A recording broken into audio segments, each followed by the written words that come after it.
Hey y'all, welcome back to the Up Zone where understanding politics is made simple. We were chatting and laughing, as you can probably tell, before we got started. Mr. Floyd was giving me the finger like, you better pay attention. Well, we're trying to, don't want you to carry on an off-campus conversation. Right. Don't tell everybody the business, huh? Today is Thursday. It is January the 26th. We are swiftly approaching the conclusion of the first month of 2023. How's 2023 been for you guys?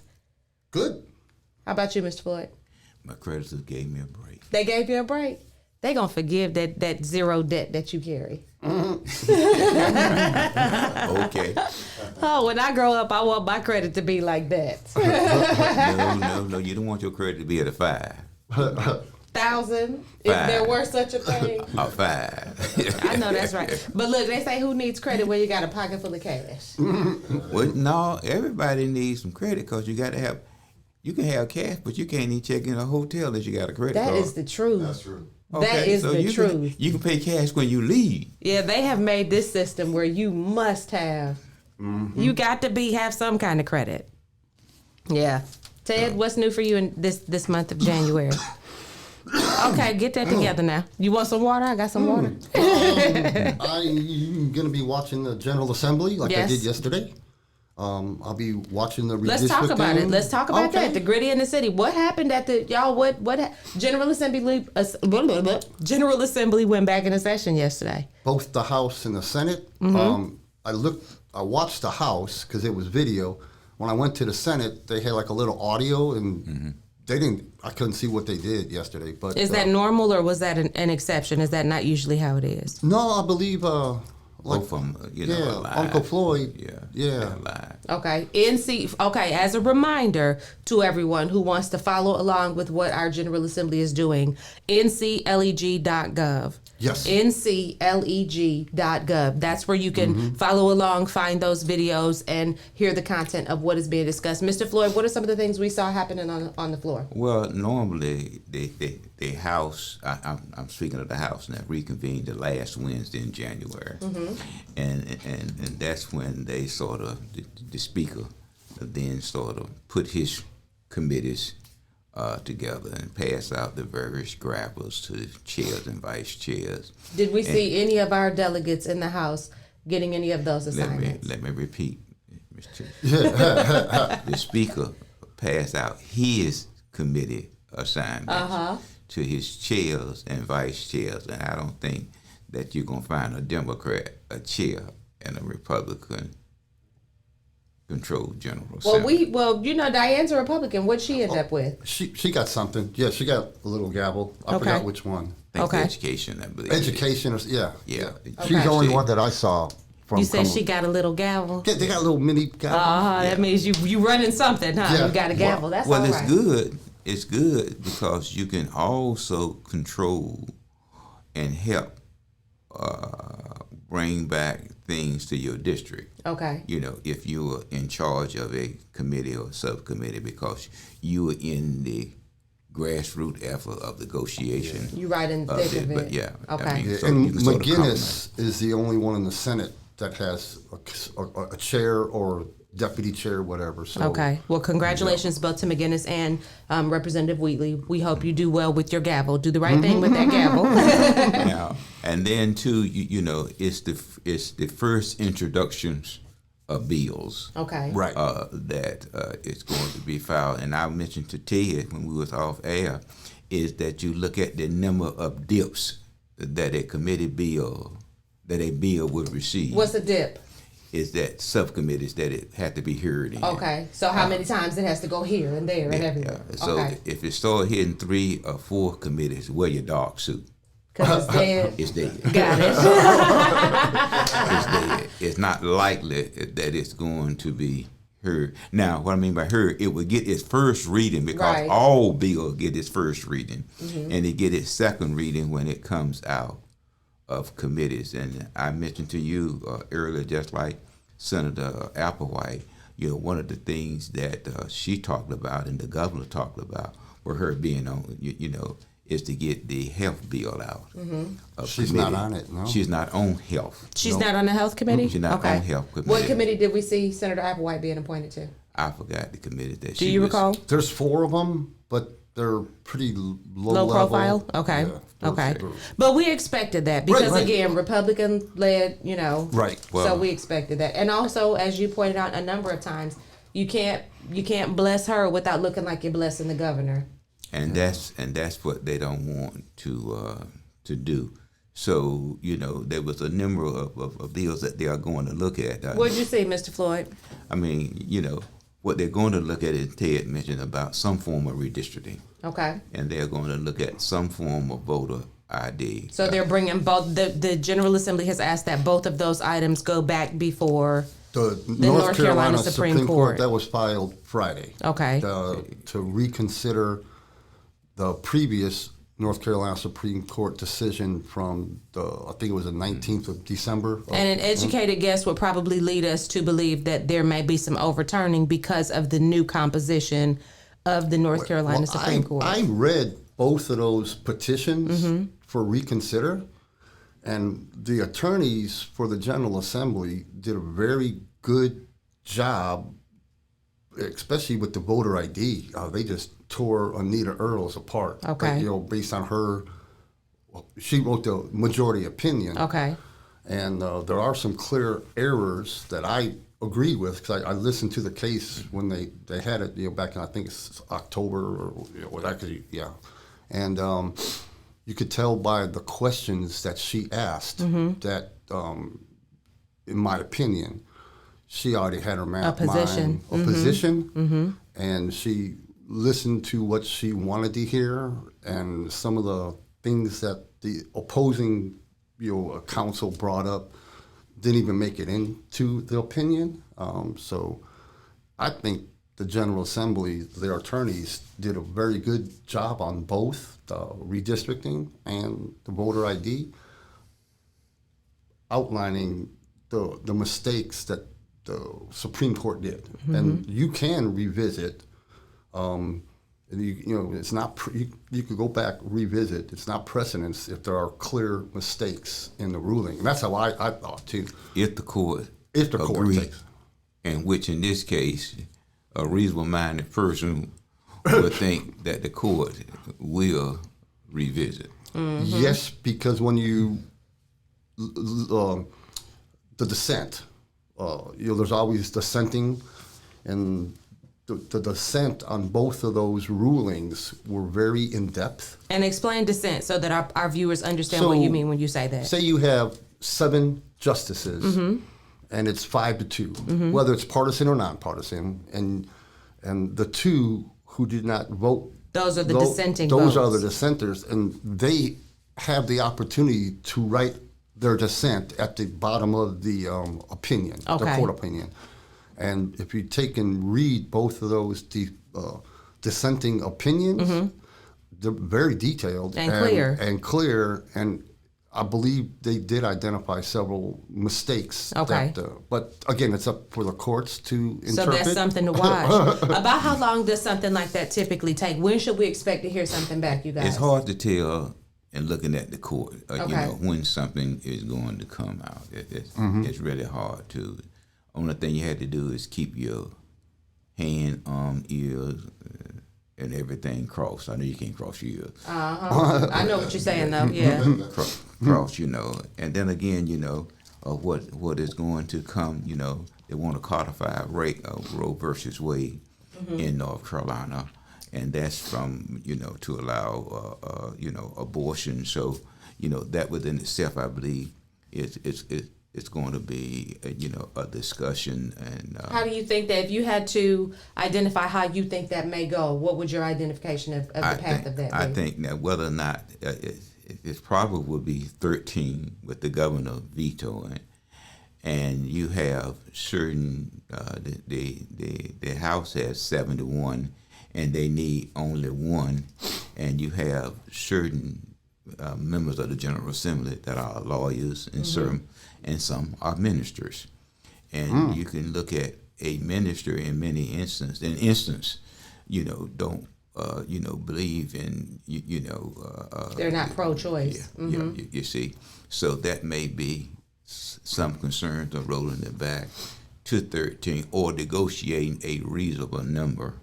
I've heard 16 weeks, 13 weeks. Right now it's 20 weeks. It's 20 weeks. The law now. Which theoretically, if a child were born at 20 weeks, while their survival rate may be low, there is a chance of survival for that child. There is a chance. Right. So that's going to be looked at, and then the ICE bill is. And we were talking about that ICE bill, Mr. Floyd. So that's essentially an immigration bill. Are we pausing? No, keep going. Okay, that's essentially an immigration bill. So what are we seeing in that? We're looking at to allow sheriff to hold a require or allow, because weren't they already allowed? Well, they are allowed, but many sheriff figure that once you post bond, you should be released. ICE wants you to hold them just a little while longer. And so, that... Will there be a ramification if the sheriff chooses not to? It depends on how the statute is written. Okay. I mean, the sheriff, like any other, the sheriff is he is voted into office. And so it's sort of like, how would the community look at that since he was an elected official? The same thing that we had down in the southern part of North Carolina. I think down Whiteville when the sheriff made certain accusations. Those racial remarks. Yeah. You see, I was baffled I was so baffled when he was reelected. I was like, wait a minute, these people must not have read this paper. You see, but he had to resign. See, yeah. And had he not resigned, as an example, then there's really not much you can. It stopped right. just returning from re-entering, like I said, lawyers, the case. So it's going to be left up to the voters whether or not, how they see him or her carrying out their duties and responsibility.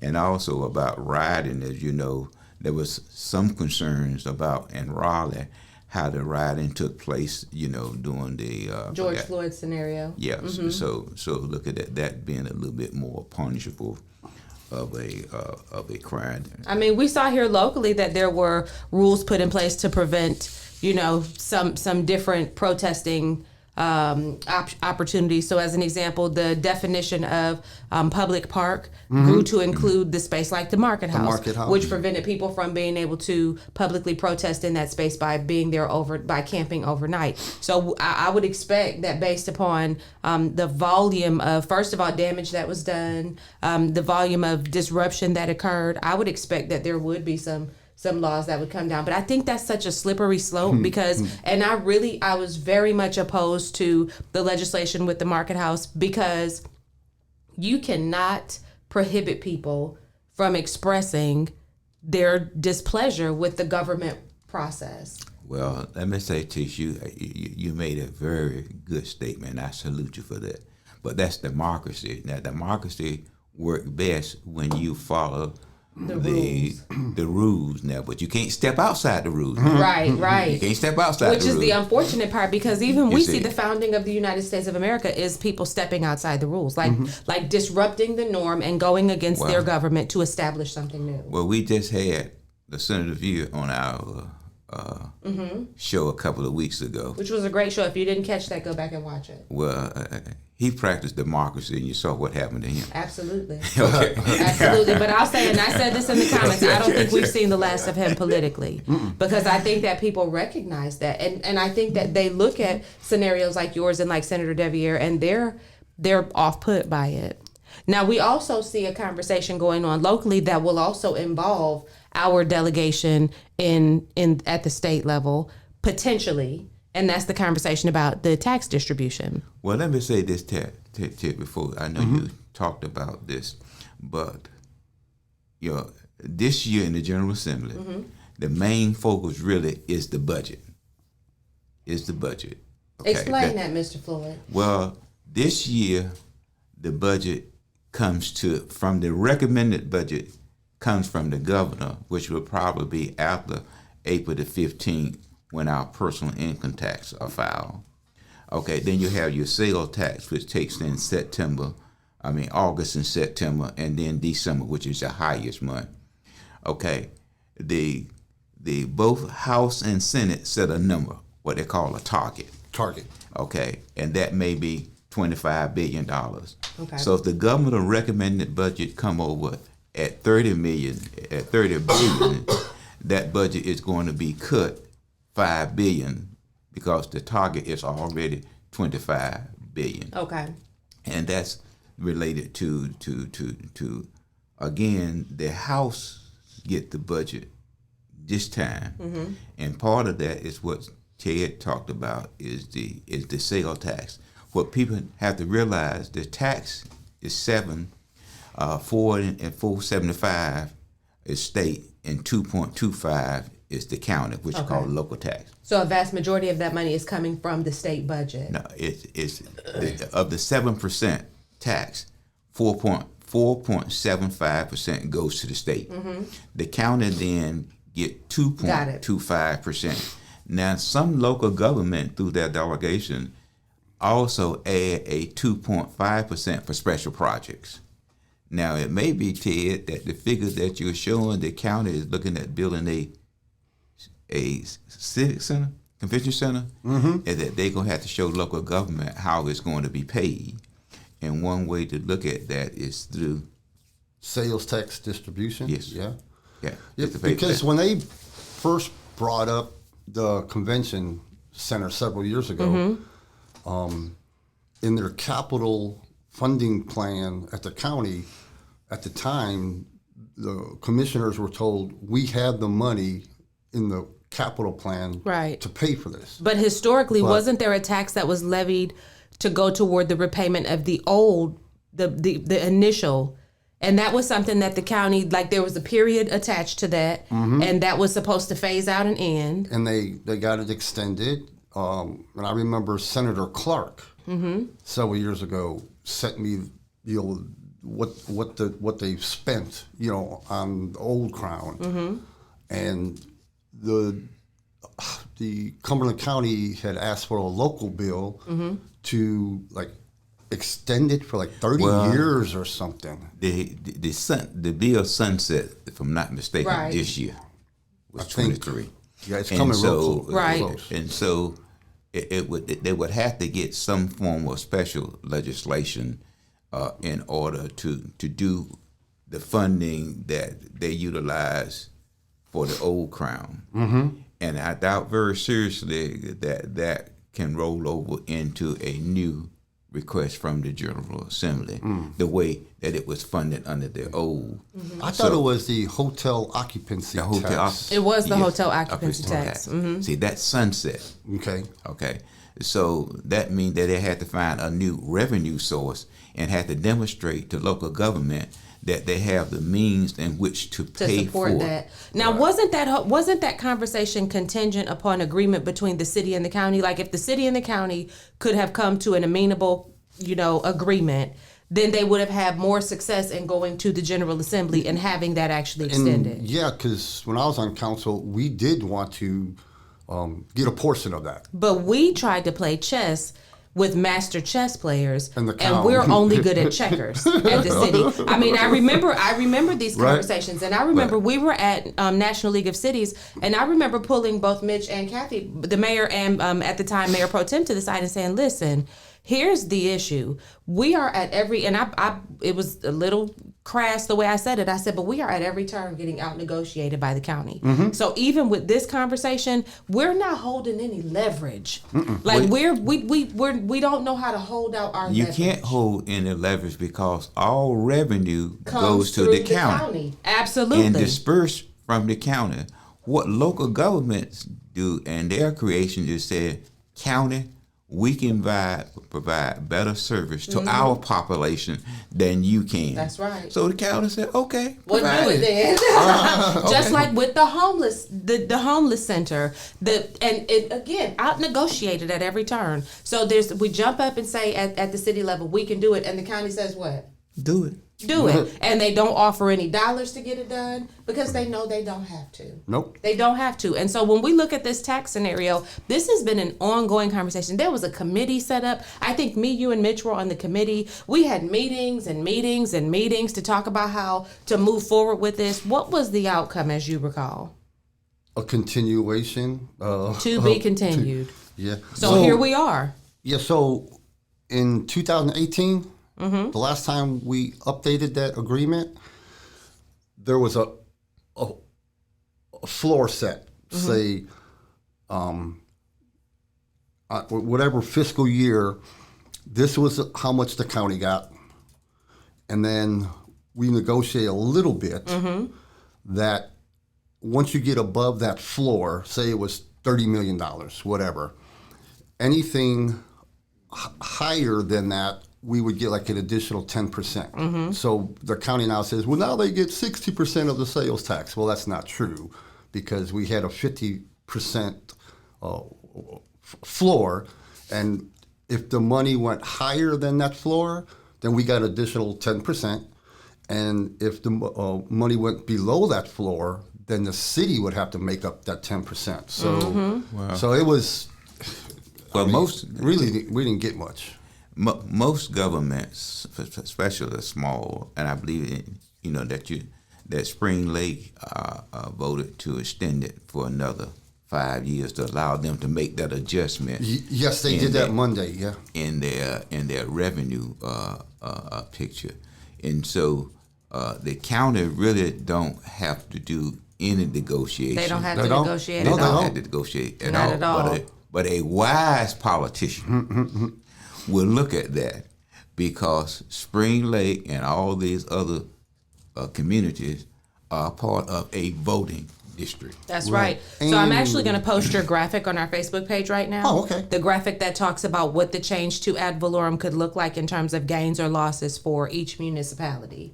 So while we're talking about that, if anybody wants to look and be able to follow along, you can just go to our Facebook page on Upzone and take a look at that document. It's posted now. And like this month or early next month, all 9 municipalities in Cumberland County are all going to sign a resolution, asking for a 5-year delay for the change.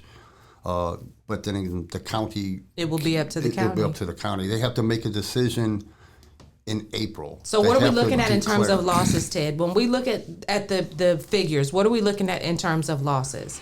Okay. Well, the county will gain just over $9 million. Schools will get a little bit more. Recreation and fire districts will get a little bit more, but then every municipality, we're looking at almost $9.5 million for Fayetteville, $600, almost $50,000 for Eastover, $72,000 for Falcon. Godwin, as small as it is, $13,000 loss. Hope Mills, $1.8 million. Linden, $22,000. Spring Lake, just over $1 million. And these are annual losses. Annual losses. And annual increases for the county. And then Wade. So like for Fayetteville, if we had to just raise taxes to make up, $9.5 million, you're talking almost 6 cents on the property tax. But Ted, and that's in addition to another 5 or 6 cents because of the bond. Right? You don't really have to do that. Explain, Mr. Floyd. You don't really have to do that. All of them are sitting on reserves. Yeah. But once your reserves run through, that's the first Again, year. the government say, like, the city and county should have 8% of their annual budget in reserve. Okay. And so, dip into your reserve, which they say we don't want to do that because we may have some. We may have an emergency. Well, now, Yeah. in this last budget, I know, like, when both of us were on council, we had a 10%. 12, but I think we were at... And we had a target of 12%. And then we went up almost 14% of reserve savings. Right.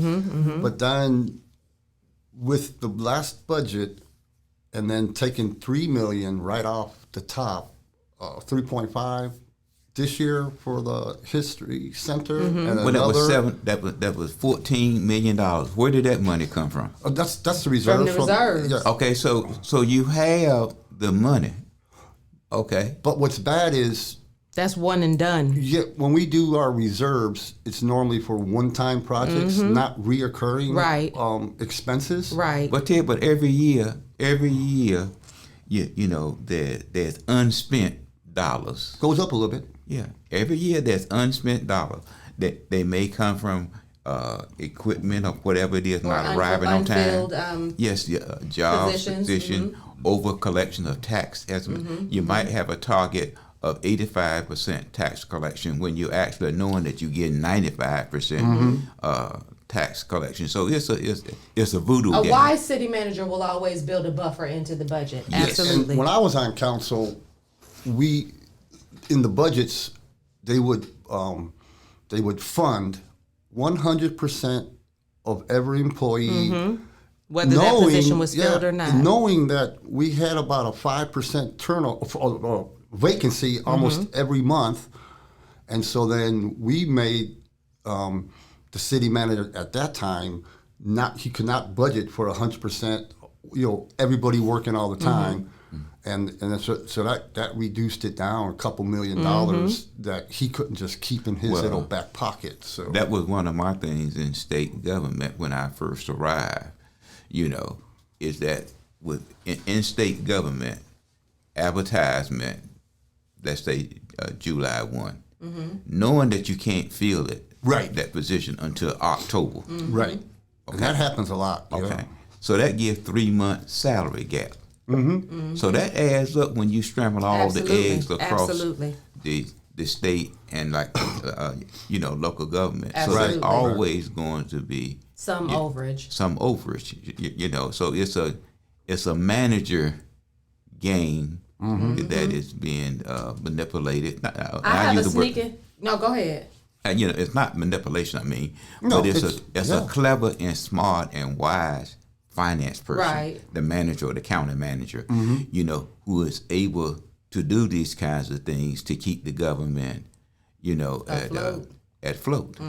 I have a sneaking suspicion, though, that should this move forward, this will reintroduce the conversation of a concession agreement for our utility. Because PwC is always the cash cow where people try to go to make up for any losses. If you remember when we experienced COVID, what was the first thing the city did to make up what they thought was going to be a budgetary shortfall? They went to PwC and asked for, additional funds, and PwC consented and gave that money.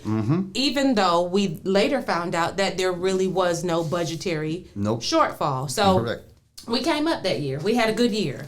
But I do agree, Mr. Floyd, that there's always some buffer built in, but this will certainly be something to watch, especially since the county holds the cards and there's no incentive to really negotiate.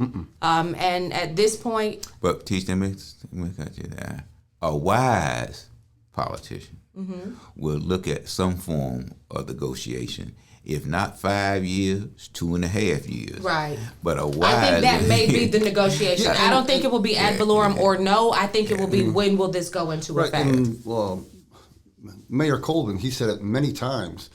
When you look at all the larger counties in North Carolina that have sales tax, beer and wine,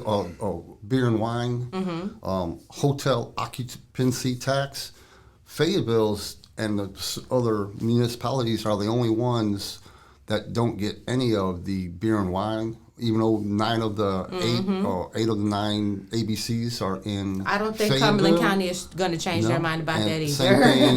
Same thing with the Crown, renegotiating with the hotel occupancy tax. We don't get any of county keeps everything. But Ted, it's just like at the end, I'm using the end of the year. The ABC board writes the county a check for X million. So why should I give you money they gave me? Gave me, and the only thing I got to do is wait for the check. Well, last year they got like $9 million. Electronically sent me the check. I'm on a paper check. Electronically deposit. But that's $9 million. Then, so ABC stores are in Fayetteville, one in Hope Mills. Yeah. So if there's problems there, our police respond. Absolutely. It's not the county sheriff, you know, it's, Ted, but they don't want to give, they don't want to share. It's just business, Steve. It's just democracy. It's business. It's the dollars and cents of I it. think the municipalities and the county should look at all, you know, if they're going to go to ad valorem, then they should share in some of the beer and wine, you know, liquor tax and the hotel. So that may be a That- negotiating point. That could be. But that- I that's don't what see. would- I don't see see the that. county doing that. I don't see me giving up what I already have. Right. Right. You know, so it's not likely that that is going to to take place. But this is certainly going to be something to watch, though, because, like I said, if and when this takes place, there's going to be a scramble afoot to figure out how to make up that $9 million in the city of Fayetteville So and those other areas the where there's going to be a county loss. has to inform the state in April. They have to. Mm-hmm.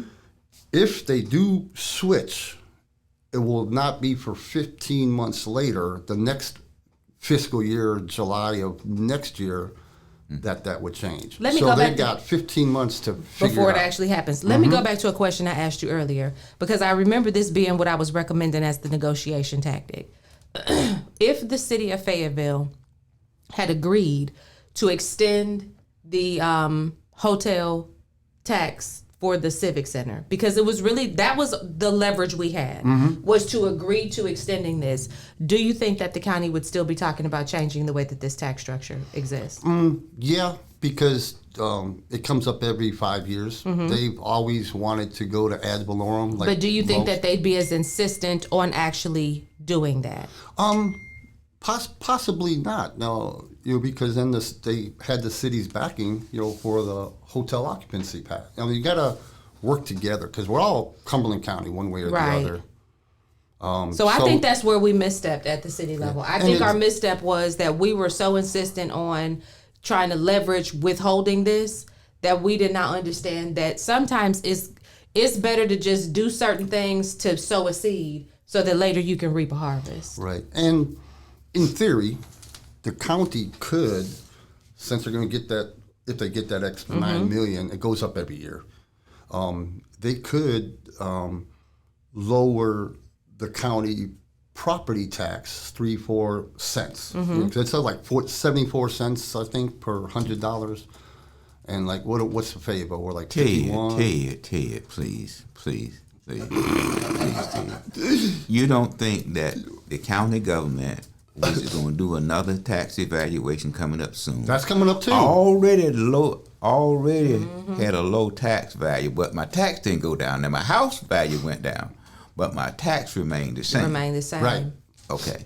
With voodoo economics, you know. I don't see the county giving up any tax. revenues.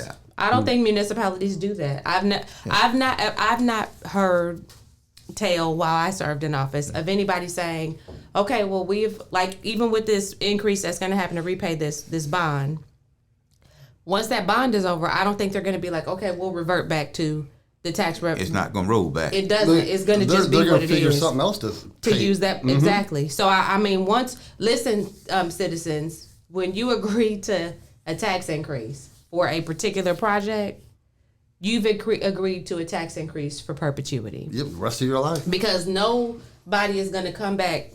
I won't say nobody, because there's surely somebody who, like me, would feel like we've met our obligation. Let's remove this tax burden. But we are few and far between.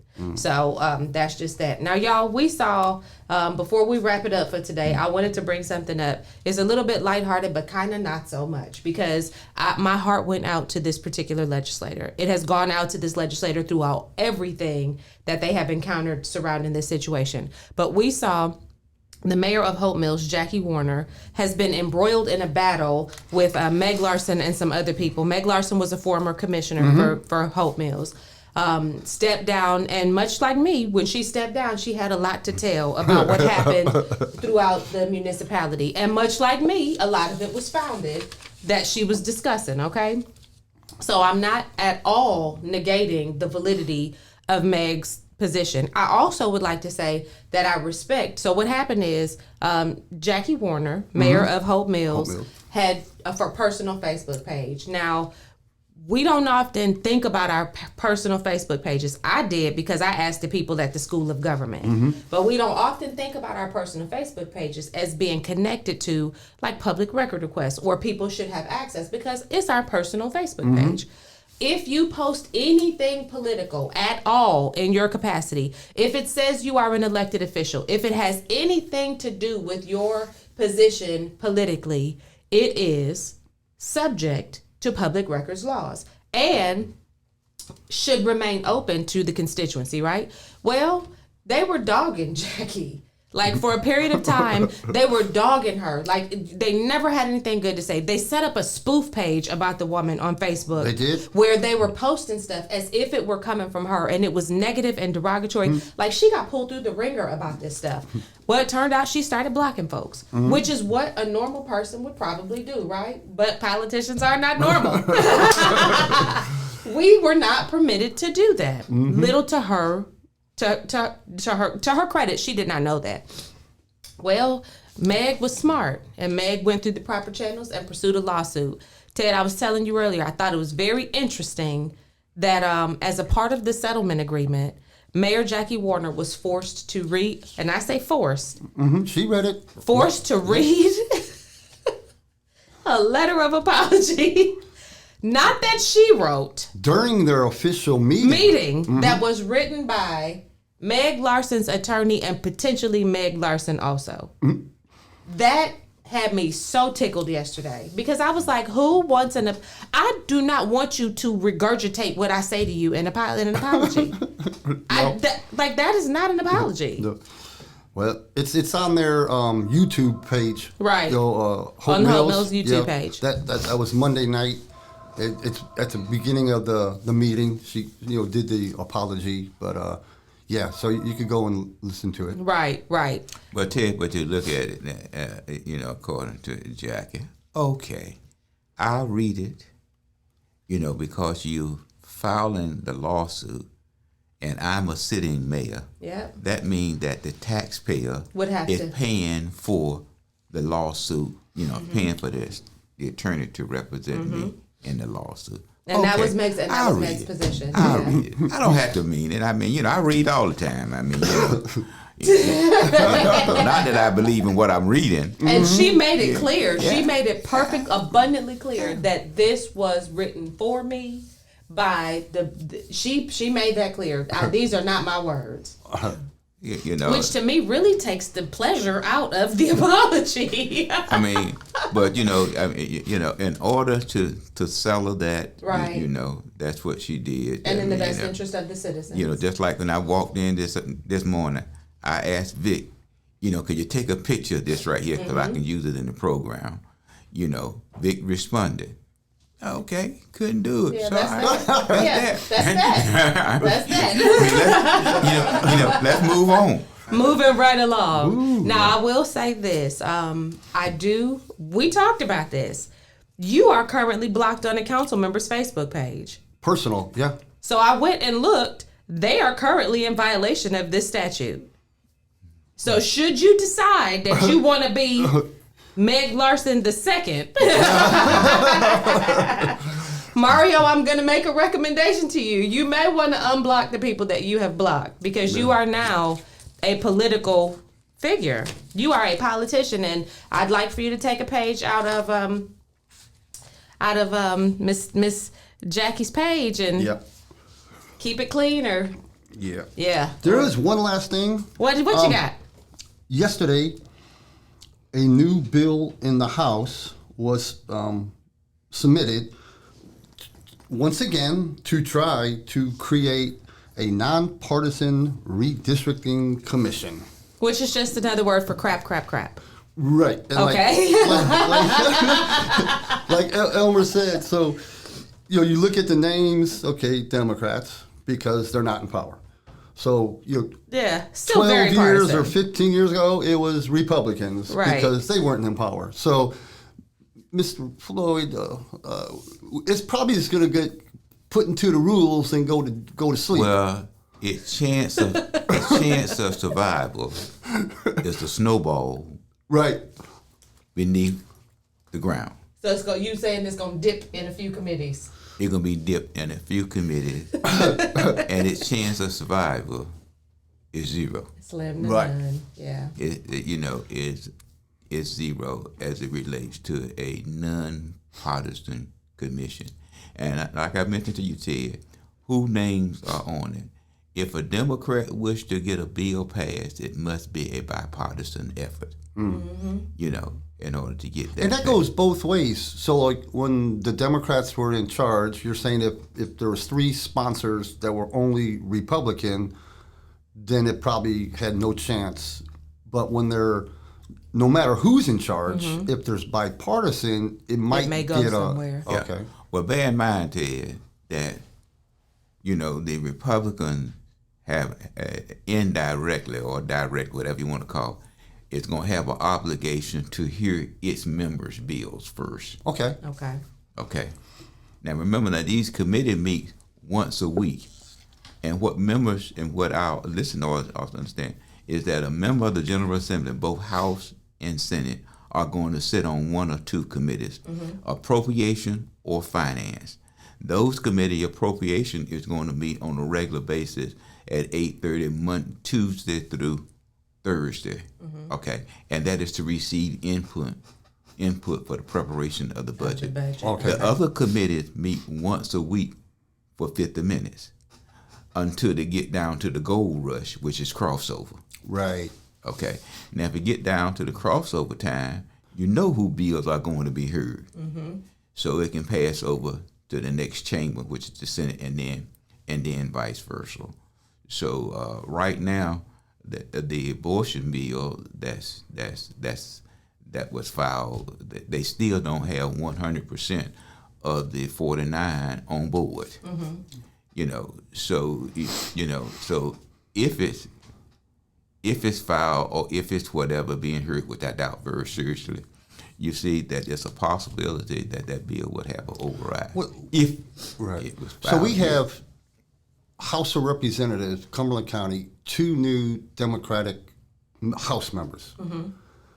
When they first get elected, how often would a brand new representative submit a bill? Well, they can submit a bill. They can submit a bill at any point. Do you see that often with new representatives? Yeah. Okay. Oh, you do? Oh, I just wasn't sure. Yeah. Okay. I mean, sometimes because it's so large, is that you could submit up to. For instance, when Rick Glazer was there, he introduced 63 bills. Dang. One person, so they sort of limited that. And then again, the first Ted, jokingly, you first got to find out where the restrooms at before you find out where to submit the bill. Right. Okay, because it's very complex. Yeah, because that's what I'm thinking. I know even at the council level, like it took months before I knew about a council member request. Because there's nobody jumping up and down to tell you how to do this stuff. You have to literally, and you were the one who sent me the form and was like, this is how you do it. Thank you for that. So I made sure when new people came on, that was the first thing I did. Here's the form. Here's how you do it. Because they're not jumping up and down to help you do stuff. Well, what I would do is Ted asked me to introduce a bill on whatever, then I would receive that from Ted. I would then set it down to bill drafting. Bill drafting would put it in the language. The proper language. The proper language. I would then send that bill back to Ted and ask Ted, is this the bill that you would like to see going forward? Then Ted say, yes, I take that bill to the principal clerk. The principal clerk stamps a number on it, and then the speaker will read it out the next day. That's his first reading. Okay. That's his first reading. Now, his second reading is when it comes out of the committee. And then again, some bills can get its second and third reading. It depends on the nature, depends on the rules and how set. But normally, it's going to be dipped in 2 committees. If it go more than that with holding and rules, if it start going to 3 and 4, again, like I said earlier, Vicky and I have a dog suit for you. Right. So we've got an invitation out to Speaker Tim Moore and a couple of other people, members of the General Assembly, to come and talk to us about what's going to be happening that we can expect coming up over this next session. So we'll look forward to that. It's always good to be able to hear information on how it all works. I'm telling you, every time we sit down and have these conversations, I learn so much. So what I'll do is I'll reach out to our local delegation. Awesome. To see if we can't get one or two of them, maybe at the same time or That'd whatever. That'd be awesome because we can do that with our video platform. Right. So I'll do that for all six of our local delegation. Wonderful. You mentioned earlier that the General Assembly is going to meet on Thursday, and so they normally meet around 10 o'clock. So if we have to modify our record date, that'll be fine. You just see what works for them and we'll make it work. Right, Vic? That's right. Okay, good deal. So guys, as we leave our audience, what are your part? I'm going to start with you, Mr. Moan. What's your parting words to our audience today? So like I always say, stay engaged. Stay engaged. Stay engaged and watch these people. Watch them like a hawk. Watch them. Speaking of a hawk, let me just tell y'all really quickly what happened. You know, I don't know if y'all know this, but my husband has racing birds. So I am standing in the kitchen. My kitchen overlooks my backyard. I'm standing in the kitchen yesterday and I'm talking to my best friend and I'm just talking and I look out the window and what do y'all think I see?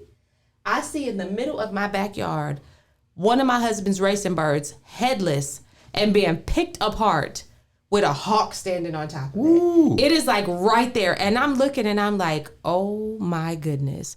So I go and open up the back door thinking, and at this point you can't save the bird. So I'm just thinking, well, maybe I just want the hawk gone. I go and open up the back door and y'all, this hawk turns and looks at me. And goes back to picking the bird up. I was so mortified. I was like, oh no. Like usually birds fly off when they hear. That bird looked at me and went right back to pursuing. I was like, okay, you win. Yeah. You win. I just called my husband, told him you lost one. So, hey. Yeah, them hawks are no joke. Well, look, watch them like those hawks. And if you have to decapitate and pick them apart, do it. Because that is your responsibility as a citizen. Mr. Floyd, what you want to leave our people with? Well, as I always do, so much good in the worst of us and so much bad in the best of us that it behooves none of us to take the time to talk about the rest of us. Take the time to talk about the rest of us. Take the time, because it takes time. Yeah, and so on that note, I'll just say I ain't talking about none of y'all anymore. I like it. I don't like everybody, but I love everybody. And I can find the good in anybody. And so that's what I want to encourage you guys to do. You know, this is a season of growth for me. I'm growing up, y'all. And I'm beginning to realize that my issues with people are not with the people. It's with the stuff that the people carry sometimes. Well, Tisha will tell you, and you know, as we close, when I was in high school, there was one young lady that I just wanted to have a relationship.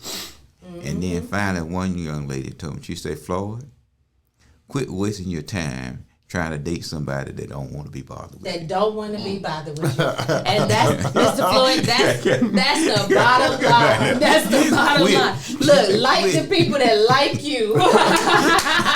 You said quit. Just cut it out. Yeah. Just cut it out. And on that note, that is the gritty in the city and the word on the curb. And we will catch you next week. That's good. Like who like you?